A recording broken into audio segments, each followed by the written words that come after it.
Swayam Prabha. Digital India. Educated India.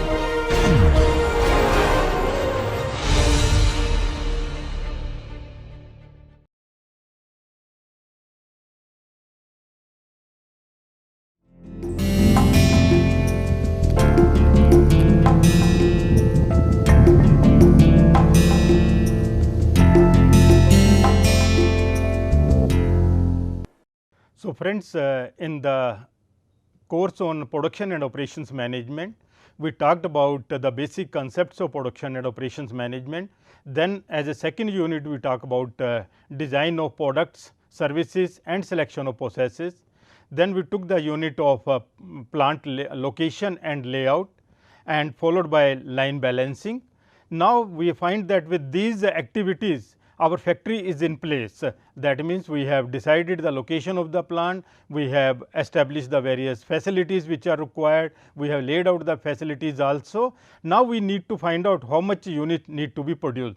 Based on the forecast, we will decide what is going to be my production requirement.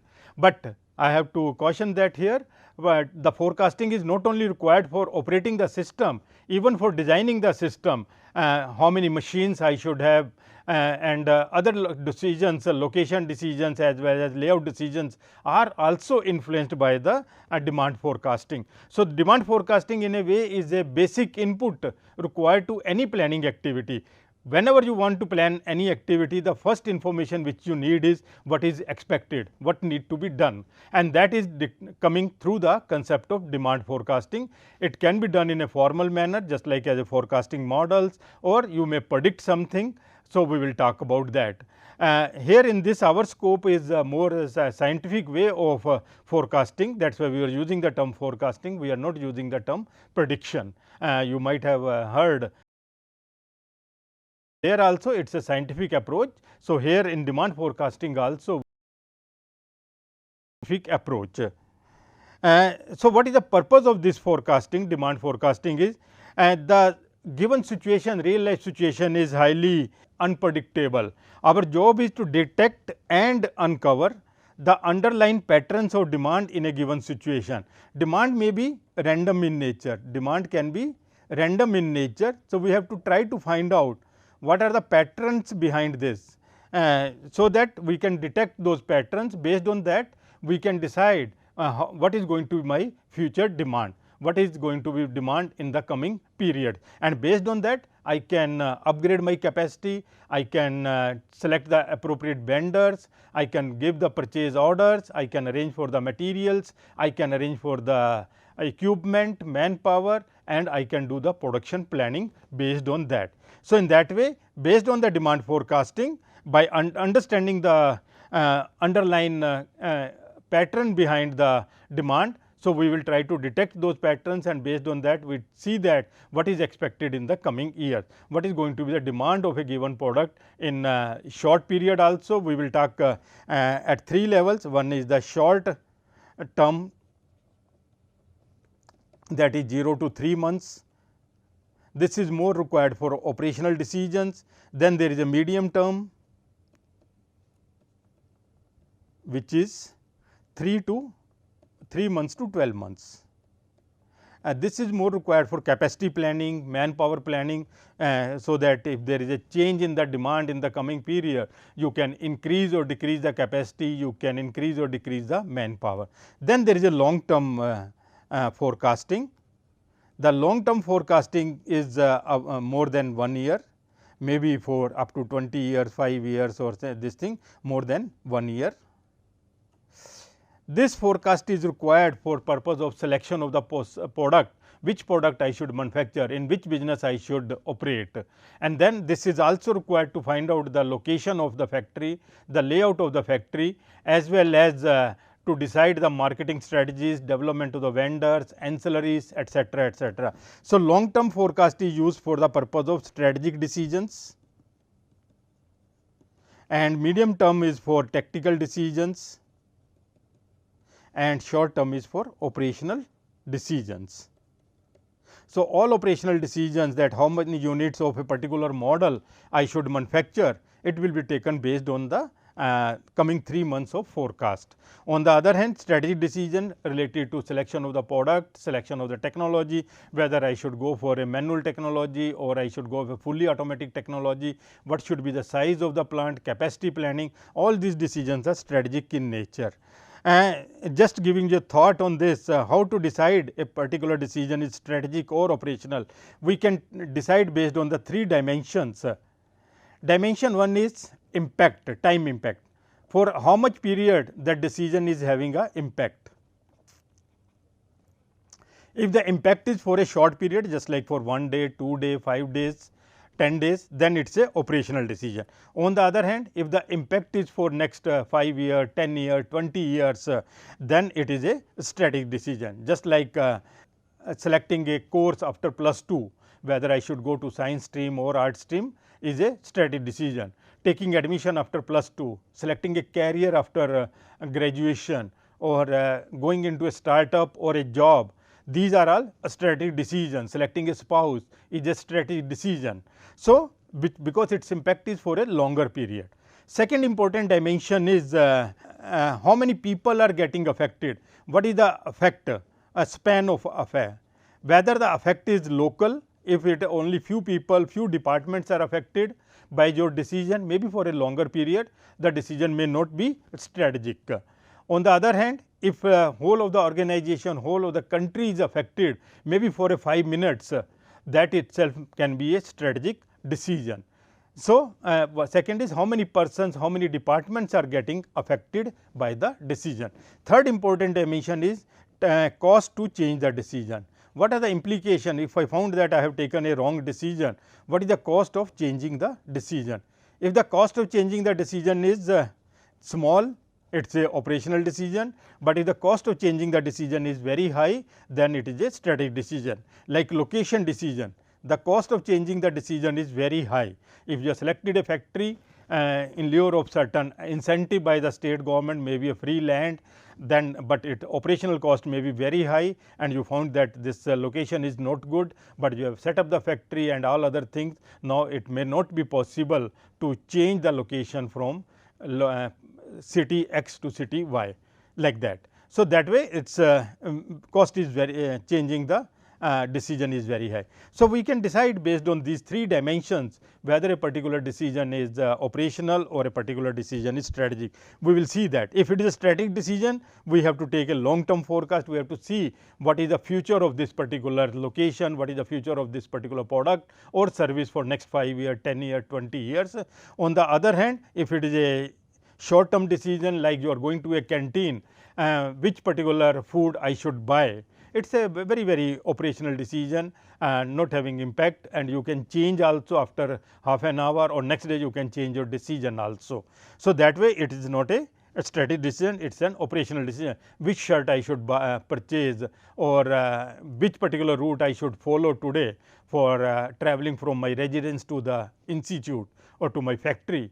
So, that is a operational decision. So, which you can change next day. If you today you found that it is not a good route, tomorrow you can change.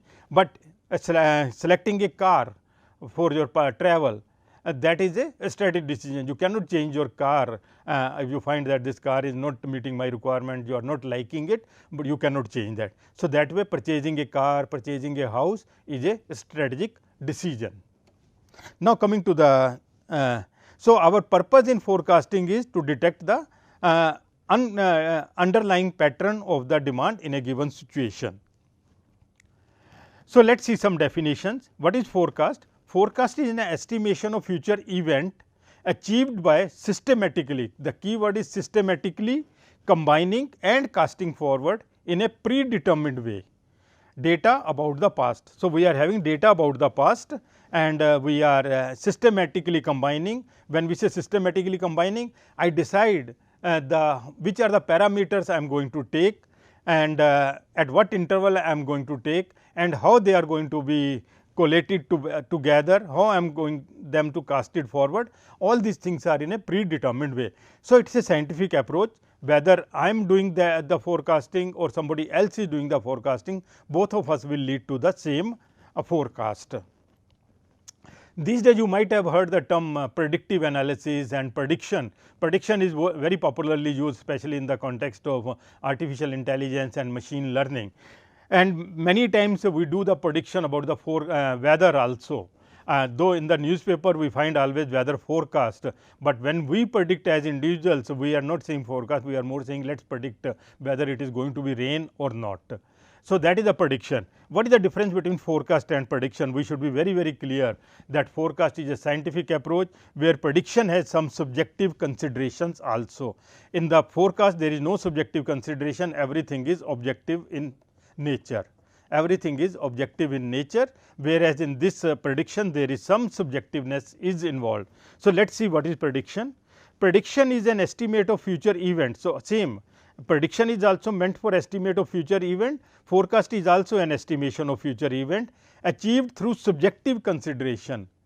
You decide whether you take 3 factors or you want to take 5 factors, or how you are going to collect the data. Maybe you are looking at the sky and based on that you are making some forecast, or you may see the weather forecast in 5-6 newspapers, and based on that you are taking a call what is going to happen. So, it is all subjective consideration.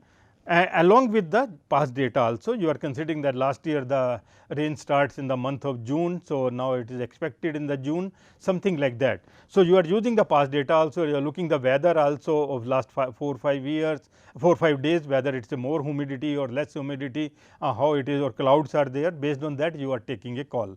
And same way in the case of demand also, you are looking at how many customers are visiting in the previous year, what was the pattern, if there is a seasonality or if there is some kind of factors. So, based on that past data you are there, but it is not systematic in nature, it is more ad hoc in nature, and this subjective consideration need not occur in a predetermined manner, whereas here it is predetermined and systematic, here it is subjective and not in any predetermined manner.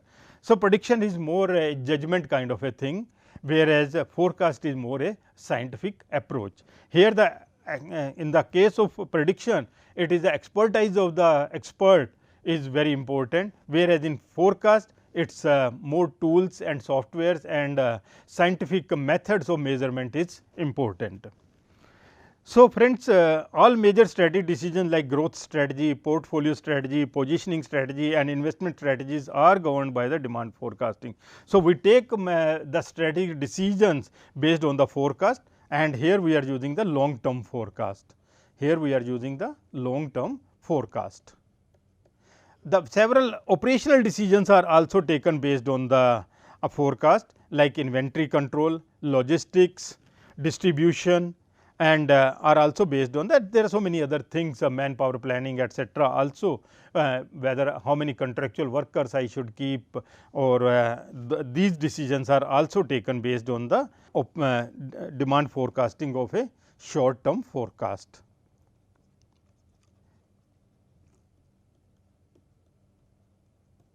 And just though we will discuss later on also, most of the time long term forecasts are not taken based on the data, or along with the data we take the expert opinion and views also, whereas short term forecast can be done with the help of past data and may not requires judgment or opinion of the experts. Because primary reason for this is, in the short term we can say that the whatsoever happened in the past is going to be, we can extend that, but future of 2 years or 5 years, there may be some disruptive technologies, there may be some disruptive events which may occur and which can totally go different from the trends of the previous years. So, that is why there the expert opinion judgment is very important. Here I want to introduce some small term also. We usually say that visionary leadership, Mr. X is highly visionary in leader. What is meant by visionary leader? The visionary leader is one who can do something, who can see something, who can forecast something, who can predict something which others are not able to see. So, that is the visionary leadership. If he is able to predict something, he is able to see something, if he is able to forecast something which others are not able to see, and based on that his judgment, his prediction, his forecast, and he takes some business initiatives, then obviously he is going to be the leader in that particular product, service category or technology category. So, that is the kind of visionary leadership. We can connect it with our forecasting and prediction also. Three types of forecast I am discussing here. One is economic forecast, which is more on a economy rate, macroeconomy of different countries or different countries or states, and there we can say what is the inflation rate, what is the money supply, and what is the GDP growth.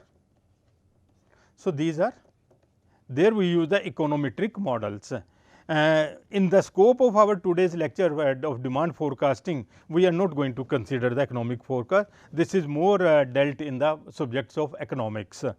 Then there is a technological forecast, predicting the technological changes. What type of changes like these days we are talking about the battery technology in case of automobiles. So, that is a you have to predict what is going to be the penetration of this technology, or there may be driverless cars which we are expecting in the coming days.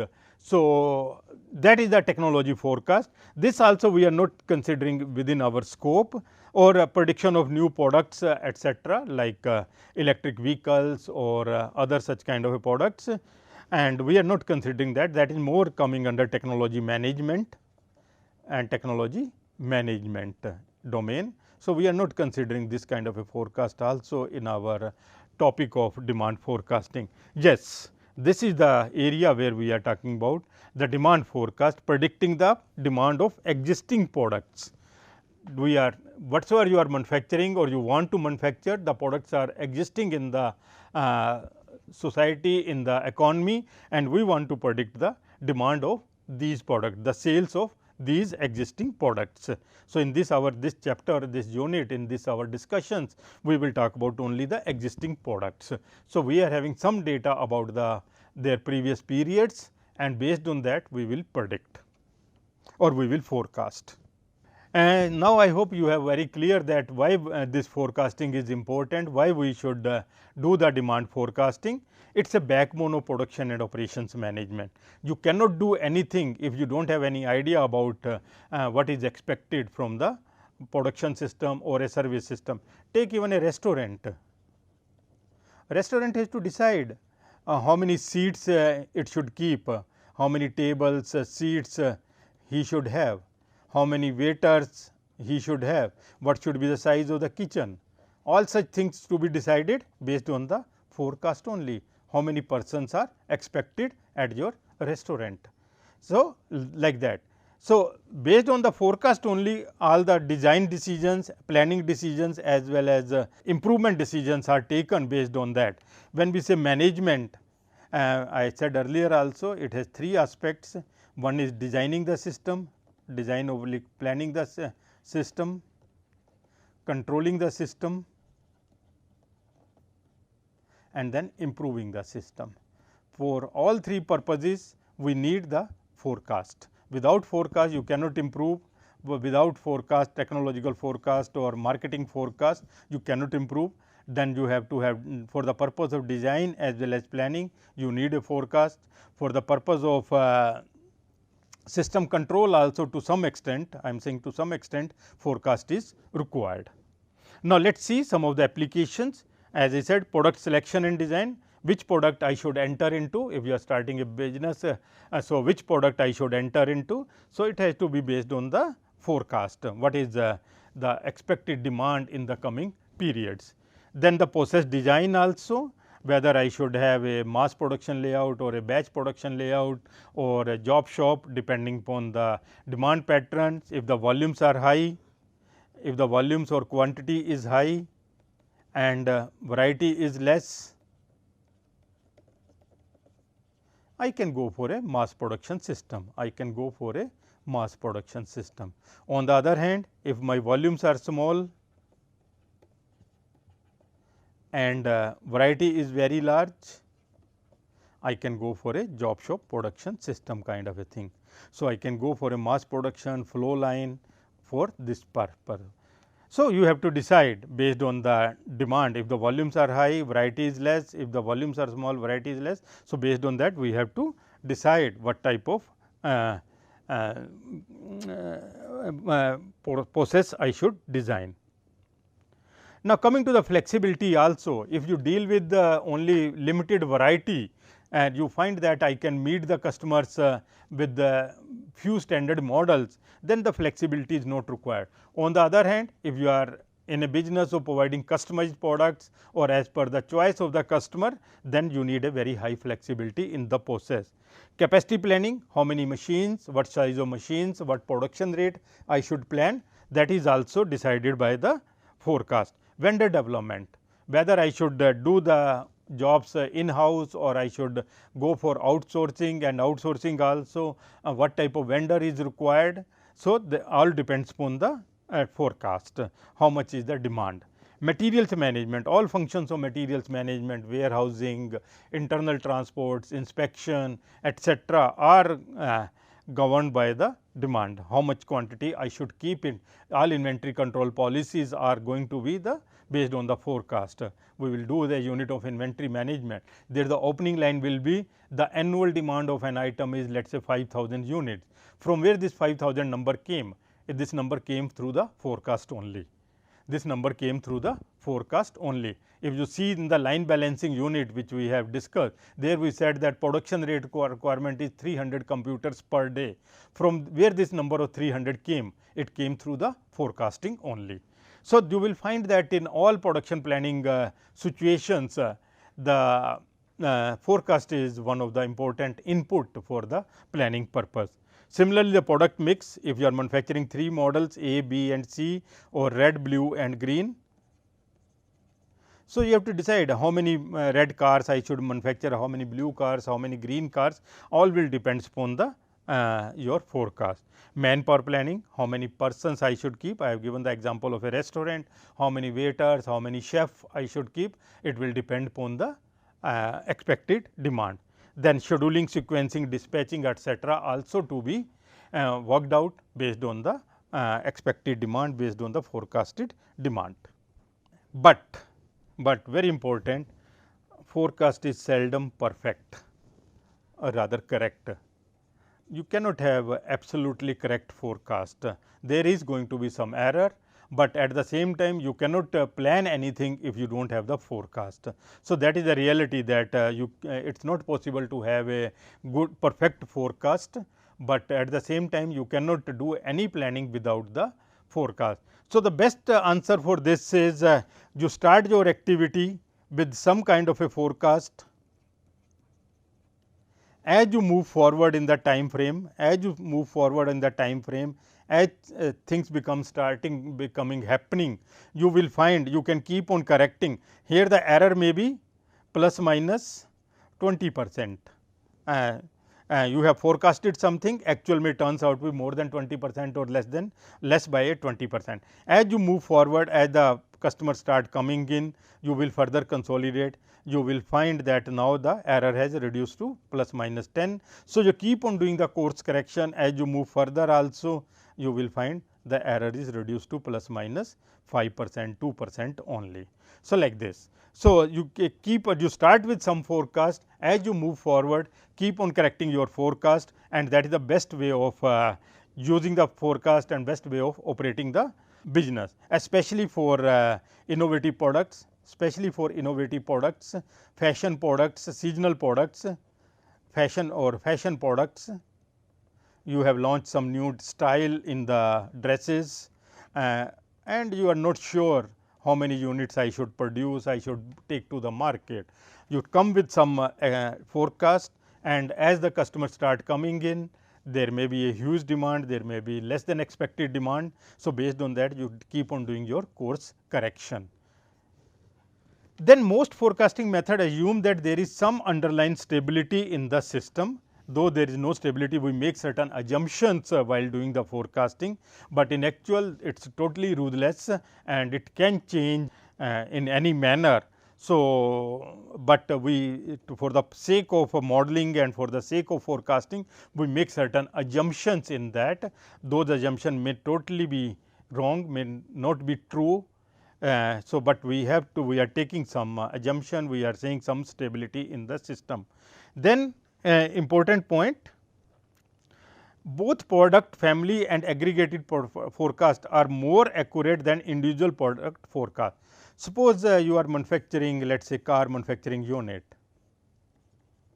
You are manufacturing two types of models, model 1 and model 2, and then you are manufacturing three colors, red, blue and green.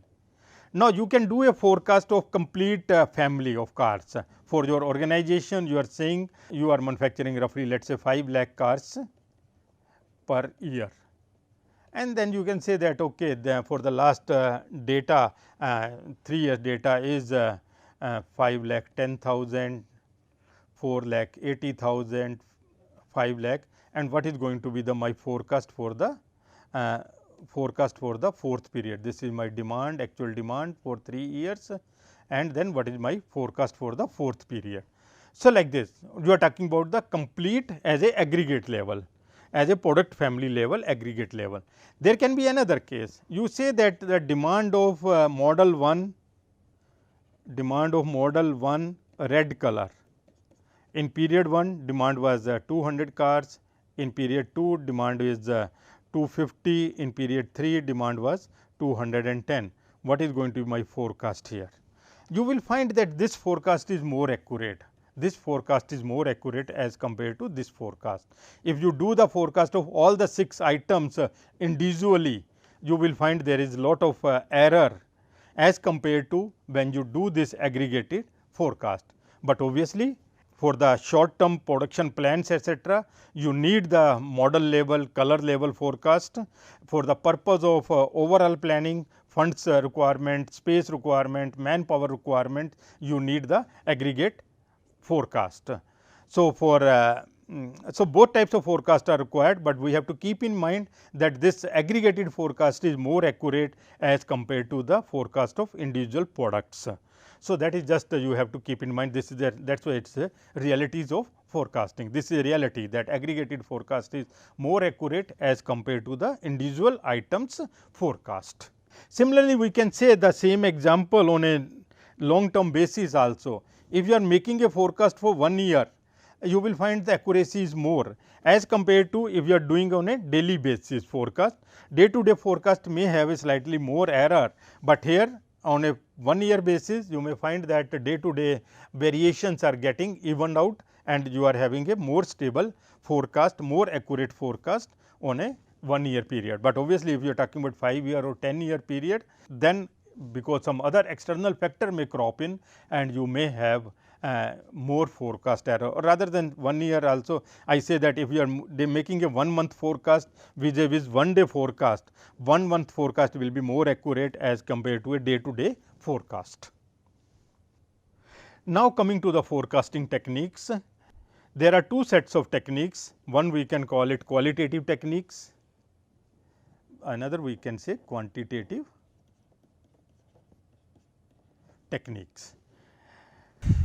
So, based on the situation we have to decide whether I should follow the qualitative technique or I should go for a quantitative technique, depending upon the decision at hand, depending upon the purpose for which I am taking the doing the forecasting. Let us first understand what is meant by qualitative forecast and what is meant by quantitative forecast. Qualitative forecast is generally done for new products, new markets, new technologies, where we do not have the past data, where little or no past data is available or past data is not relevant. In that case, we have to go for a qualitative forecast, which is also a subjective, which is also expert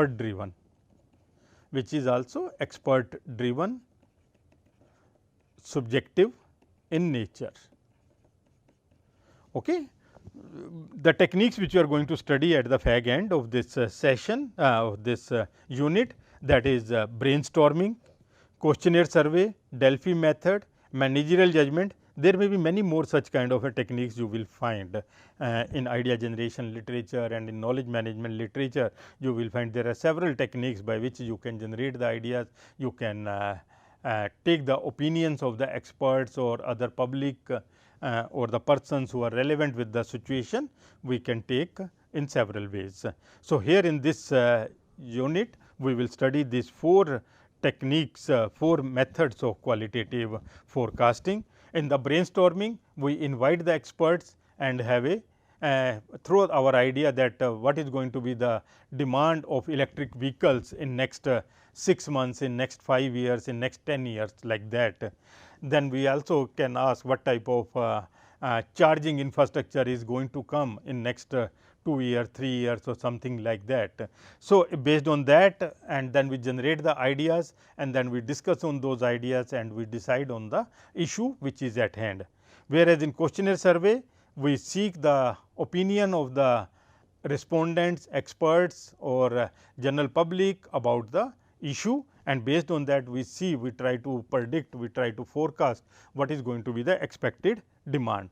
In the Delphi method, it is a combination of brainstorming and questionnaire technique. We identify the experts and we give the questionnaire to the experts only, and not only one round, we give multiple rounds of questionnaires. In the first round, we collect some information, and then in the second round we say that in the previous round you have given such and such information, such and such rating, other experts has given this kind of a rating and they are given these are the points to support their rating. Would you like to revise your rating? Then based on that we come to some kind of a convergence. So, that is the beauty of Delphi technique. It can be the managerial judgment itself, as I said, visionary leaders and other things, based on their judgment, based on their wisdom, and they can taking a call what is going to be the expected demand or in which particular sector I should enter into. So, some of the qualitative techniques we will see a little bit in detail. Then there is a quantitative technique which is based on past data. As this quantitative technique, these are objective, there is objectivity, there is no subjectivity in this, and this is all data driven. We can say this is more data driven and this is more knowledge driven.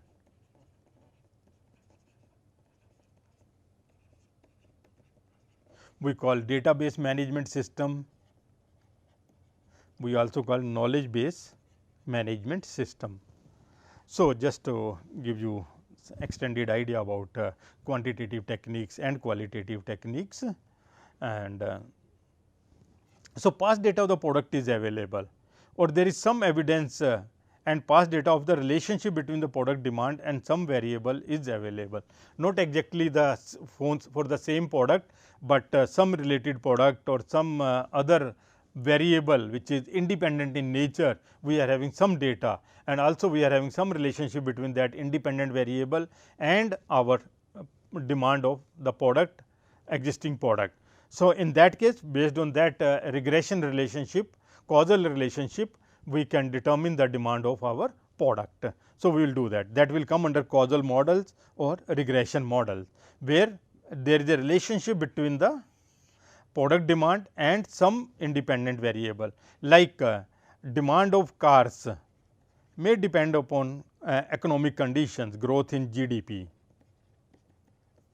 or employment, based on the employment or based on some government subsidies or income tax reduction or inflation, etc. So, these are some of the factors, or loan available at a lower interest rate. So, these are some of the factors, there may be a relationship between the demand of the cars based on that. So, these are called causal models or regression models. Now, coming to the very important category of models, that is the time series models. The time series model means, as the name suggests, we are having a series of demand of the previous periods. We are having a data about a series of demand of the previous periods, and based on that we extend that previous data to forecast the demand of the upcoming periods. So, there we are going to study different methods, naive method, moving average method, exponential smoothing method, seasonality adjustment. We also do in between the trend adjustment. If there are trends in sales, trend adjustment, just like when you are launching the product, the demand is increasing, or when you are demand, then the product is at the fag end of its life cycle, there also the demand is increasing. We have seen the product life cycle like this. So, this is called trends, increasing trend and decreasing trend time versus demand. So, this is the increasing trend, this is a decreasing trend. During that period, we have to have some kind of a model which adjusts for these trends, whereas these three models are more suitable for when the demand is stable. For this period of when product life cycle, we can use a moving average, we can use exponential smoothing method, we can use weighted moving average also. So, some techniques we will study in detail here. So, these are about the forecasting techniques. In general, broadly we can say that time series models are used for short term forecast, whereas causal models are used for medium term forecast. Broadly, I am showing there is no airtight compartments as a thumb rule forecast, whereas qualitative methods are more suitable for long term forecast, because there is no past data and future is highly unpredictable. Only wise people can give you some idea, some based on their wisdom, based on their judgment. So, they will give you some idea, some knowledge about the expectations, expected demand of the products. Now, let us see, we said that idea of forecasting is to unearth, to uncover the hidden pattern in the demand. So, for the purpose of demand forecasting, we will take 4 different trends, patterns. Start with the bottom, random pattern. What is a random pattern? So, this is time versus demand graph. You say number of patients coming to a doctor's clinic in OPD, numbers of customers coming to a restaurant. The demand is fluctuating, sometimes more, sometimes less, sometimes 100 customers, sometimes 200 customers, sometimes 100 customers, sometimes 110, sometimes 95 only, sometimes 120, something like that, around some average of 100. These are varying, and there is no specific reason. This is a random variation. So, we should understand this is a random variation. So, there is no specific cause for it and it fluctuates, but we should consider this randomness to forecast for the next period. Then there is a trend, as I said there trends. In case of trend, the same phenomena is there, but there is a increasing or decreasing trend also. Demand is increasing as well as fluctuating. So, there is a trend as well as trend plus randomness. This is only random. Okay. Now, come the seasonality.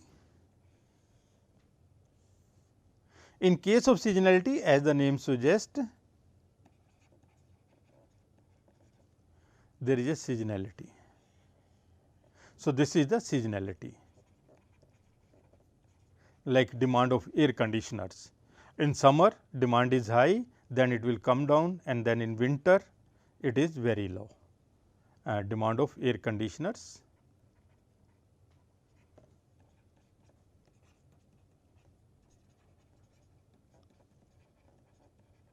Okay. In summer demand is high, then it come down, then next year again it will increase. So, here one season is equal to 1 year, one season is equal to 1 year.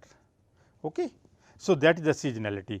This one season can be equivalent to 1 month also, like demand at the grocery shop. You will find demand is more in the first week of the month, and then the demand declining, then at the fag end of the month again demand start increasing. So, there can be a season of 1 month also. There can be this seasonality of 1 day also. It is not that seasonality means 1 year period only, seasonality can be 1 day only, like power consumption or some other traffic on the roads. It is more at certain peak time, then it decline, and then again it increases next day at the same time, like this. So, this can be 1 day. So, there is a lean period, there is a peak period, demand of energy, electricity, traffic on the crossing, and there may be many more items where the demand during the day fluctuate. At certain hours of the time demand is more, maybe your telephone and mobile services also, data services also, there can be a seasonality in that. And along with the seasonality there can be trend also. This is only seasonality. Let me change the color of my pen. There can be seasonality as well as trend. So, this is the case where we are finding the seasonality as well as trend. That means, every year the demand is increasing. There is a seasonality like air conditioner, you launch your factory, the demand was less, but seasonality was there. Next year you are able to have more demand, and next year you are going to have further more demand. So, this is a model of seasonality plus trend. We can have a model where seasonality, trend and randomness can be there. It can be, or I can draw on this only, changing the color. Let us take the red color. So, not only it is a smoothing, but it is randomness around this is there. So, there is a seasonality, there is a trend, plus there is a randomness, and in real life this randomness is always there. So, this is a random demand pattern, this is trend plus random demand pattern, this is seasonality, this is seasonality plus trend plus random. Now, come to the cyclic demand pattern, again the graph between time and demand. As the name suggests, cyclic means it is going to be like this only, but the difference from seasonality is, in seasonality this period between the two peaks can be maximum 1 year, but here that this time is always greater than 1 year. Like we say that the recession in a particular sector, recession in cement industry, recession in steel industry, or recession in tourism, like that. Okay. So, that is the cycle, economic cycle, or is happening, or in the economy also growth period is there, or lean periods are there. Similarly, in the share market also, share market is bullish, share market is bearish, like that. So, these are called cycles, and more than 1 year, and you will find that certain sector is not doing very well, but after some time it start growing, and then it will reach to the peak. So, we will not consider cyclic, as I said, this is more econometric models are required for this. Econometric models are required for to see what is going to be the demand of a particular this. So, econometric models are required. So, we will not consider that. In our discussions, we will talk about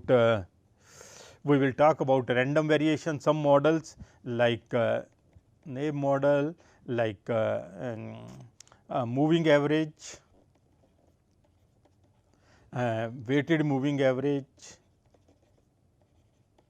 and smoothing, exponential smoothing. Some of the models which we are going to use for the random variation. Here we will use the trend adjusted smoothing model, trend adjusted exponential smoothing method,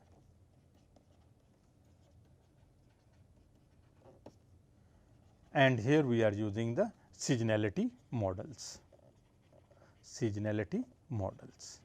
Okay. So, this is how we are going to cover this. Let us see all these things on a very nice diagram taken from a book. So, you will find here your average demand is mentioned with this particular line, a horizontal line. So, this is your average demand for 4 years, and but you will find there is some trend also. Then you are finding there is some seasonality also. Okay. And around seasonality there may be some random variation is also there, happening. So, this is the actual demand line, and then you are having random variations, you are having trends, and you are having seasonality also. Okay. So, like this. So, in every product we have to see when we are doing the forecasting, we have to see whether the variation is of random nature only, or there is some trend also, or there is some seasonality also. If we find that there is a seasonality and we ignore that seasonality, what will happen in that case? Your error will be more, your forecast will be deviating from the actual demand. So, you will have more forecast error. What is the implication of forecast is not matching with the actual demand? If forecast is not matching with the demand, there is an error, forecast error, which is equal to forecast minus actual demand. What are the implications of this? You might be seeing in the market every day, there is a sale of off season sale or end of season sale. What is this end of season sale? That means they predicted certain demand, they forecasted certain demand, they were not able to fulfill meet those demands, and the left out item they are selling at discounts. And if you see that if these discounts are not there and they are able to sell each and every item at the marked price, how much profit they are going to earn. So, it affects in one estimate, if your demand error is improved by plus 1%, if your forecast is improved by plus 1%, for big companies, garment companies, their profit may be increased by few $1,000,000. The profit may increase by few $1,000,000. If the demand is improved, demand accuracy is improved by 1%, the profit may increase by few $1,000,000. So, that is the power of accuracy of the forecast, and accuracy will come if we are able to rightly see the various underlying patterns behind the demand. Now, let us start with the time series forecasting. Start with the time series forecasting. First first method, that is NAB method, where it is a very simple method. We say that my forecast of the coming period is demand of the previous period. Like in a canteen, your canteen manager is trying to find out how many pastries I should purchase. The simple thing, if he is not having much idea, he says that he will ask how many pastries we are able to sell yesterday. Based on that, he is placing the order for today, or based on the total demand today, he is placing the order for tomorrow, or maybe some other item when he is trying to see that how many items I should prepare, that is based on the yesterday's demand, you are making a forecast for today. So, that is a very simple model. So, in this case, the forecast of the second period will be 350 units. Forecast of the third period will be, so this is going to be the forecast of the previous period will be here, and this will be 370 units, 340 units, 380 units, and 360, 370, and so on. So, like this. Okay. So, this is how we can calculate the we can forecast the demand of the coming period based on the demand of the previous period. So, that is one simple model, and then we can calculate the forecast error also, which is dt minus ft. dt is 370, actual is this. So, the forecast error is 20. Here the forecast error is minus 30, here the forecast error is 40, here the forecast error is minus 20, and so on. Let us see, I have already calculated this. Very simple model in that way, which can be used by the layman also. If he is not having any idea, at least he can make a forecast based on the, though the drawback of this method is, if on a particular period, let us say here, due to some reason the demand turns out to be 450 and you are making a forecast of 450 here, that will create problems for your business. Or due to some reason the demand is very less on a particular day, let us say 200 only, and you are making a forecast of 200 here. So, those phenomena, if there is some very low period of demand or very high period of demand, so that will give you very wrong estimates, very wrong forecast for the next day. So, otherwise this is a very simple model which can be applied. So, let us see, based on this we have calculated this forecasted demand here, as I said in the previous page, and based on that we have calculated the forecast error. Okay. And then we can also, and the sum of the, you are finding that this absolute value of the forecast error, they are getting even out, and the total forecast error, cumulative forecast error is 10 units. But if by sum you find a total of 0, you may presume that my forecast is very good, whereas in actual it is deviating by large number plus 20, minus 20, plus 50, plus minus 50. But at the end, by summing up, you are finding your forecast error is 0, and you may feel very happy. No. So, along with that, we have to see the absolute value of my forecast error. That means, what is the difference, absolute difference between them, and we take the absolute difference, and then we sum it, summation of this turns out to be 410. So, we take two measures in this method.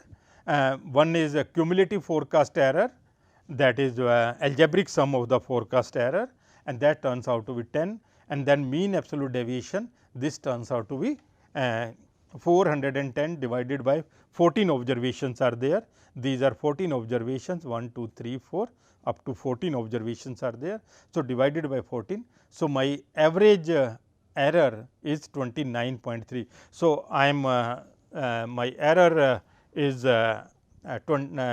deviating from that is 29.3. If I take the actual average demand of this, let us say for example, say somewhere around 350, though it is not approximate 350, then I can find out what is my average error, forecast error in percentage, forecast error, or I can say percent forecast error is 29.3 divided by 350. So, maybe around 9%, 8%, 8 point something percent error. So, you are away from your actual forecast by 8%, and if by some method you are able to improve that by 1% or 2%, there is going to be substantial improvement in your profitability. So, that is one model which is very, very simple, and can be applied as a layman, but obviously it has its own limitations. If there is certain peaks or certain period of low demand, then for the next day it will make a very wrong forecast. So, that is why to take care of that, we are having the second model, that is rather than taking only one period, we will take the average of the previous 3 periods. So, my forecast of the coming period will be the demand of the previous period plus demand of the previous to previous and last 3 periods. So, if I am talking about today, let us say today is let us say Friday. So, if I want to forecast for Saturday, I will take the demand of Friday, I will take the demand of Thursday, and I will take the demand of Wednesday. So, based on these 3 periods average demand, I will make a forecast for the demand for forecast for the Saturday. So, I will take and then divided by 3. So, average demand of the 3. So, this is called 3 period moving average. You can go for 4 period, 5 period moving average, 7 period moving average also. As you increase the number of period, you will find that your demand forecast is becoming more stable and more accurate.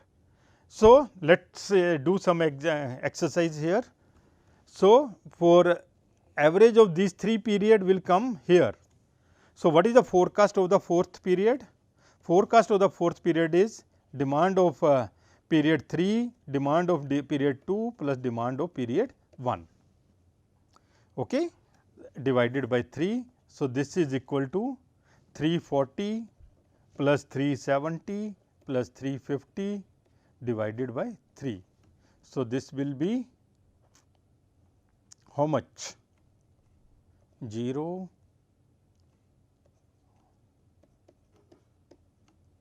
so 3, 5, 3. So, my forecast here is 353 units. Okay.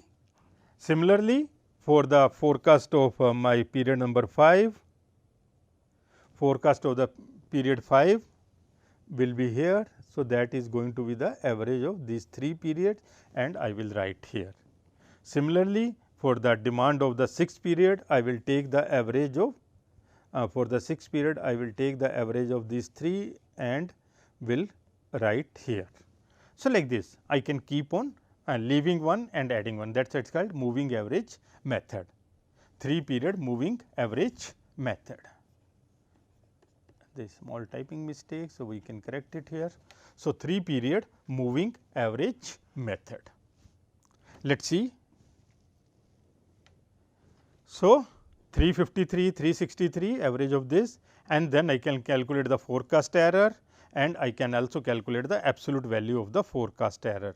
So, we are finding that forecast error is 10 and mean absolute deviation has reduced in this case from a previous case of 29 to this case of 18.6. So, this forecast is better than the our initial method of naive method.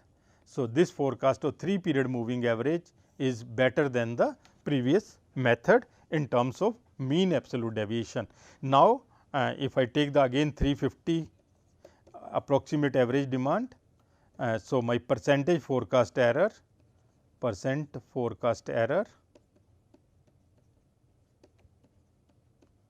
is around 5%, 5 point something, 5.2, 5.3%, which was earlier in the previous case we found that it was of the order of 8%. So, I am able to reduce by the forecast error by roughly 3% by using a better forecasting technique. Okay. The limitation or the criticism to this 3 period moving average method is we are giving equal weightage to the previous 3 periods. We are giving the equal weightage to Friday, Thursday and Wednesday, whereas we should give high weightage to that Friday, less weightage to this and less weightage to this. Maybe I give weightage of 50% here, 30% here and 20% here, or maybe 70% here, 20% here and 10% here. So, based on this we are having the technique number 3, that is called 3 period weighted moving average. Rather than all the periods are having same importance, we give higher weightage to the period which is just previous period. So, W 1 into dt plus W 2 into dt minus 1 plus W 3 into dt minus 2, and W 1 is greater than W 2 is greater than, that means weight of the previous period is more than the previous to previous period, and that is more than to the third last period. So, like this, and second is the sum of these is equal to 1. So, we are just like we have taken 0.5, 0.3 and 0.2, or I can take 0.7, 0.2 or 0.1 or some combination. The total should be equal to 1. The total should be equal to 1. So, based on this, let us do exercise. We have done, just let me check, we have done it for a alpha or by considering 0.6, 0.3 and 0.1. If we consider them 0.6, 0.3 and 0.1, based on that the demand of the 4th period will be, the forecast of the 4th period will be 0.6 into 340 plus 0.3 into 370 plus 0.1 into 350. So, like this I can make a calculation and I can put it here. Similarly, for F5 I will take these 3 data, that means 380, 0.6 into 380, 0.3 into 340 plus 0.1 into 370. Okay. So, based on this we can do that. So, let us see, I have done the calculations beforehand. So, we are getting these numbers by using weights of 0.6, 0.3 and 0.1. We can try different combinations and see that in which case our forecast error is less. By taking this combination, I found that my cumulative forecast error is less 5 units. and my expected the absolute error is 277 and the average mean absolute deviation is 23.1. So, in that way you will find that different techniques if we are applying, we are getting different forecast and different forecast errors, and we will further discuss that how to select a particular technique also. And I will also give you the explanation, let us explain that also, what is the significance of cumulative forecast error and mean absolute deviation. Let us understand that what is the significance of cumulative forecast error and the mean absolute deviation. The cumulative forecast error will tell you the bias in the forecast. This tells you the bias in the forecast. Here the plus 5 indicate that you are overestimating. You are overestimating on the average by 5 units. You are overestimating on the average 5 units, whereas mean absolute deviation will give you the magnitude of the error. This mean absolute deviation gives you the magnitude of the error, whereas cumulative forecast error gives you the bias in the forecast. So, let us stop here. We will continue in our next session. Thank you.